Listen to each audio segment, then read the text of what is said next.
Everyone, today's adventure brings us to the Uncanoonuc Mountains here in Goffstown, New Hampshire. Now, Uncanoonuc is a Native American term meaning woman's breast. The plan for today is we're going to hike up to the south summit, then we're going to hike up to the north summit. North summit comes in at 1,324 feet, making it the highest point in Goffstown. As for the south summit, that comes in at 1,321 feet. But it does have one of the more recognizable summits here in southern New Hampshire. Yeah, I call those antenna trees. Barry refers to the whole summit as the Iron Forest. But what it lacks in eye appeal, it more than makes up for in history. And that's why we're here today. And the whole adventure team's here today. My lovely wife Cheryl, Barry, Tina, and Dave. Join us as we step back in time and take a hike through history. We are now on the Link Trail, which is 0.2 of a mile from the parking lot. And this trail is blazed in blue. We will be following this to the Summit Trail. So is it just us, or like Tina suggested, does that tree look like it's wearing a stiletto? We are going to leave the Link Trail. You can go that way up to the summit. But today, we are going down this way so we can meet the bottom of the Incline Trail. We want a real workout today. Now, a little timeline for you here on South Uncanoonuc. Back in 1850, they built the first passable road to the summit. There's still one here today you can drive up, but Cheryl and I prefer to hike because that's what we do. 27 years later, it became a toll road. But they did build a 40-foot observation tower to enhance your viewing pleasure. So we came down the Summit Trail, connected with the Bickford Trail, and we're going to go this way to the Incline Trail. Now, before you get down to the Incline Trail, off here to the left, you will see this large boulder. And our very own Dave the Cave Guy wanted to see if he's also Dave the Rock Guy. So he's going to try to climb it. Full disclosure, he does have climbing experience.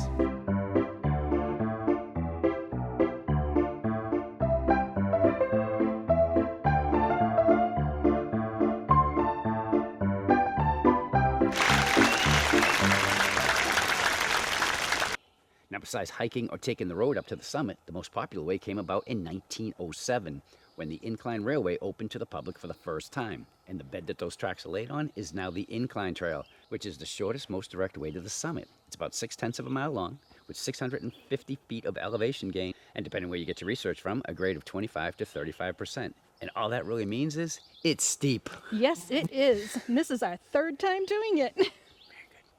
Seeing how we're here at the Incline Trail, we wanted to show you the foundation we believe is part of the base station of the Incline Railway that brought thousands of tourists to the summit of South Uncanoonuc. Yeah, and it took about 5 minutes each way to do that. The train was capable of covering 500 feet per minute. It's going to take us a little longer to get to the top today, though. Definitely. The Incline Railway ran from 1907 to 1941, when fire destroyed 800 feet of the tracks. The railway consisted of 2 rail cars capable of carrying 60 passengers each. They were connected together by a cable to counterbalance each other, meaning the rail car going down from the summit station helped pull the rail car coming up from the base station. The cars ran every half hour. Seeing how they both used the same track, there was what they called a turnout at the halfway point so the rail cars could safely pass each other. Back in the 30s and the early 40s, there was even a ski rail car for bringing the skiers' equipment up to the top of the hill. Oh yeah, skiing was big here. There are a few artifacts along this trail, but they are nothing compared to the things you find in the woods, and we'll show you more of that later. The Incline Railway was built to promote tourism in the Goffstown area, along with a 5.5-story grand hotel up on the summit called the Uncanoonuc, which also opened in 1907. Check out all those verandas, along with that observation tower on the roof. Yeah, that was temporarily used as a fire tower starting in 1911. Things went well until February 1923 when a fire destroyed the hotel. Due to the lack of fire prevention regulations at the time, a lot of summit motels in New Hampshire met with the same fate. Yeah, in that same year, the hotel was quickly rebuilt as the Pavilion. But unfortunately, a fire in 1930 would also end that hotel. And within weeks, a third smaller resort was built called the Mountain House, until the 1938 hurricane said, "See ya!" Literally blew it off the mountain. Nothing was built on the summit again until 1948 when the Ken Law was built. It was not a success and was soon abandoned. Yeah, the next thing to change was in 1958 when they just changed the name of it to the Uncanoonuc. That business also failed, and the building was eventually taken down in 1967. So where were all these buildings located? Well, from the research that we did, it seems that they were all built or rebuilt in the same spot. And if you look at this picture, you can see where the hotel is in conjunction with the upper pulley housing for the Incline Railway. And this is the remains of that housing. So all we have to do is line it up the same way, and it will give us an idea of where to go and look. And hidden here in the trees and the overgrowth, this is what we found. And that's a pretty close match to what the Kinlaw had for a foundation. So we're going to call this a success. Yes, we are. We believe this is where the 80-foot steel fire tower was put on the summit in 1926. It was manned until 1981 and then removed sometime in 1983. And it looks like they just knocked it over, judging by those bent studs. I suppose we can't really ignore the elephant on the summit, that being all these antenna trees. We're not tower spotters, but here's what we think we know. The first antenna was placed up here for WMUR AM radio back in 1947. And yes, I did say AM radio, because now they are the only TV station in New Hampshire that has their own news operation. And this, we believe, is their current antenna. A couple of other shots, WZID FM and WGIR AM radio towers. We could be wrong, but we don't think we are. Things you find in the woods. The hotels weren't the only places to stay up here. Look at these cabins. The mountain was sprinkled with them. Some for rent and others to own. There were even some along the Incline Railway with docks for the railway to stop and pick you up. It took multi-day trips to try to locate all the artifacts. Yeah, and full disclosure, there are too many to cover in just one video. Now, if you choose to do adventures like we do, be extremely careful in places like this because of the sticking up nails. You step on one of those, you'll be getting a tetanus shot.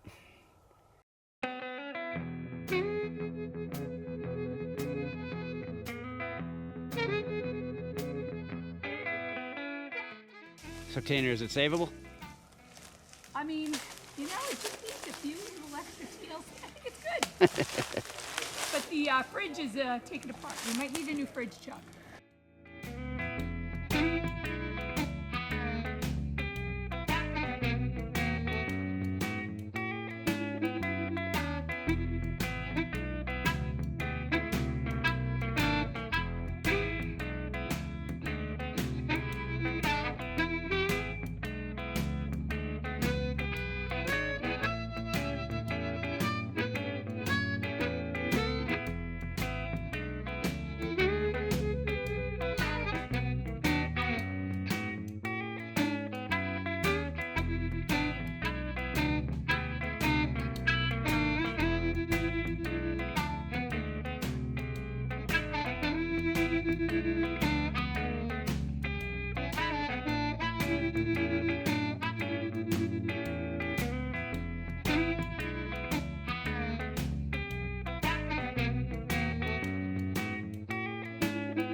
We were looking for this. We didn't think we were going to find it, and then boom, suddenly, Cheryl saw it. This is the chimney for a house that used to be here. Pipe. More pipe.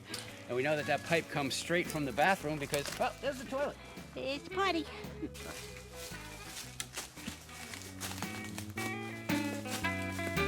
I think,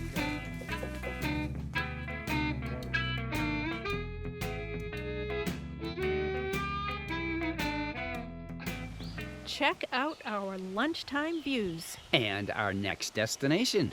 That is North Uncanoonuc. See you after lunch. Nice little walk through the woods. Of course, it beats the incline trail that we came up on with all that loose gravel. I better catch up. We have come back to the intersection of the Link Trail and the Summit Trail, and we are going to go back down the Link. So we just came out of the woods. We are crossing the road, going all the way over there to the Class 6 road trail.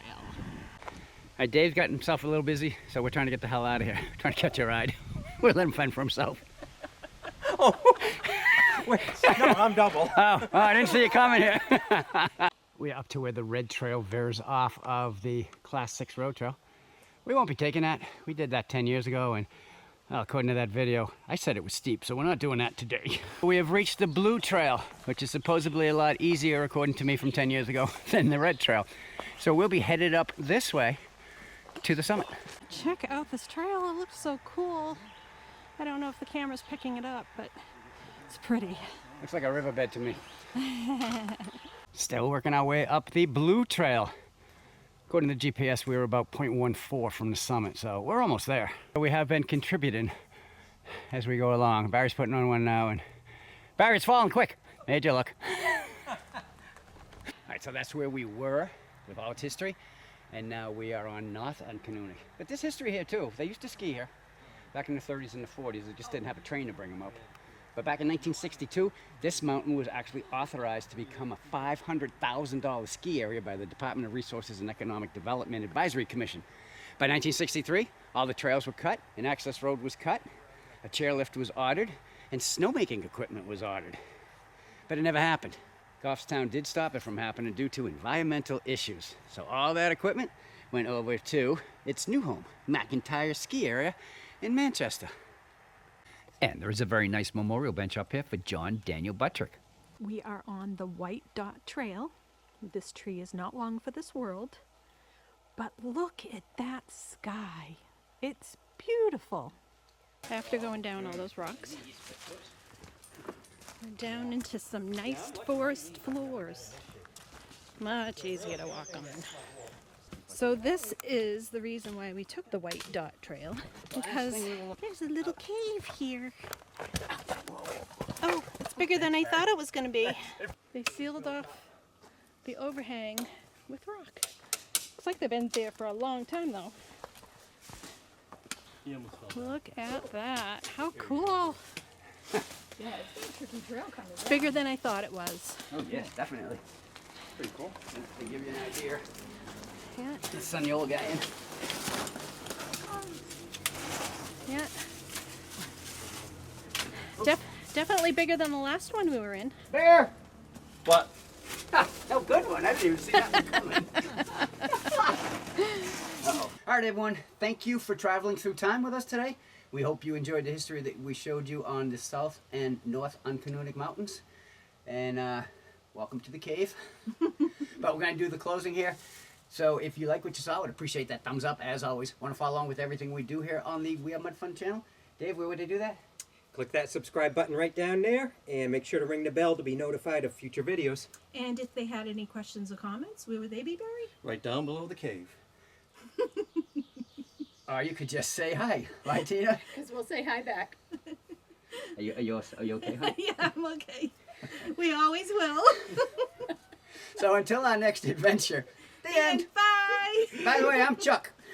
I'm Cheryl. I'm Barry. Dave. Tina. All right, we're out of here. We're tired. Bye. What the hell was so funny, hon? What's your head? Because he said under the cave. Under the cave.